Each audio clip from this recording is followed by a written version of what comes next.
Hi, I'm Eric with Simply Elegant Home Cooking. Today I'm going to share with you my recipe for fried beer battered shrimp. This recipe is super easy, foolproof. If you follow the steps, it'll give you a perfect result every time. So stick around, you don't want to miss it. So for this recipe, you want to start by prepping your shrimp ahead of time. I have about a pound of large shrimp. These are roughly 25 count to a pound. And all you want to do, you want to remove the shell, except you want to leave this piece on at the very end. You want to leave one segment of the shell and the tail, and you want to just cut it along the perimeter and remove the vein. And the batter is super simple. What you want to do, you want to start by getting your dry ingredients together. So I have 1¼ cup of regular all-purpose flour. I have 2 teaspoons of Old Bay.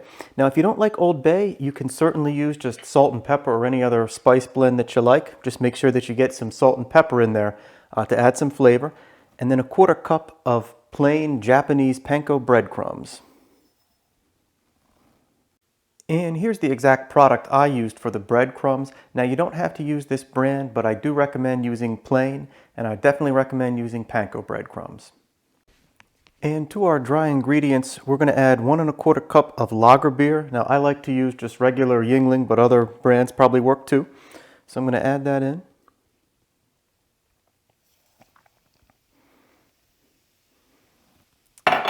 And then you just want to use a whisk or a fork or whatever you have to stir this until it is evenly incorporated. And you want to eyeball the mixture. You want to see how thick it is. That is just a little bit too thick. We want it pretty thick so it'll cling to the shrimp, but I'm going to add just a small amount more beer, just a little bit, and stir this in, and this should be perfect.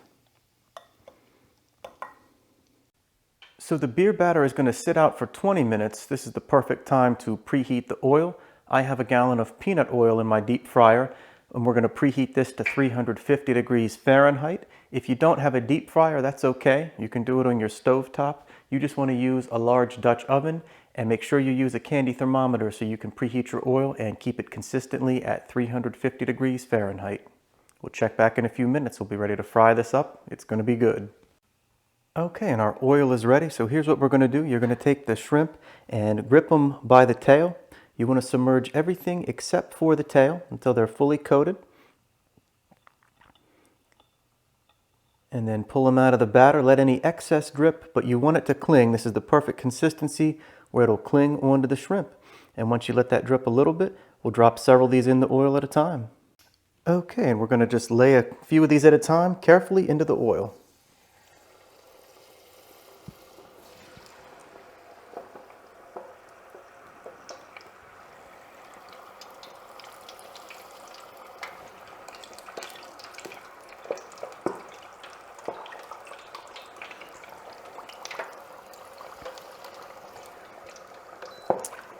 And we're going to let them go for about 2½ to 3 minutes.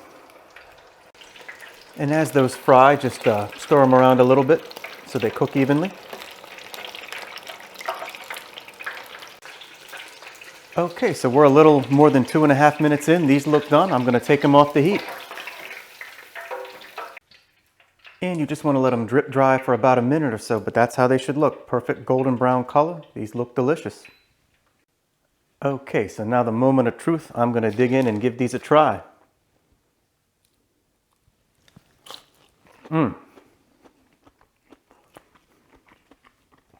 That is so good. I'm pairing this with a sauce that I made in Aioli. I made in my last video, so you can check the link in the description. It pairs perfectly well with these. It's a lemon aioli. But these fried shrimp turned out absolutely perfectly. They're super, super light and crisp on the exterior, but nice and moist on the interior. They're not overcooked.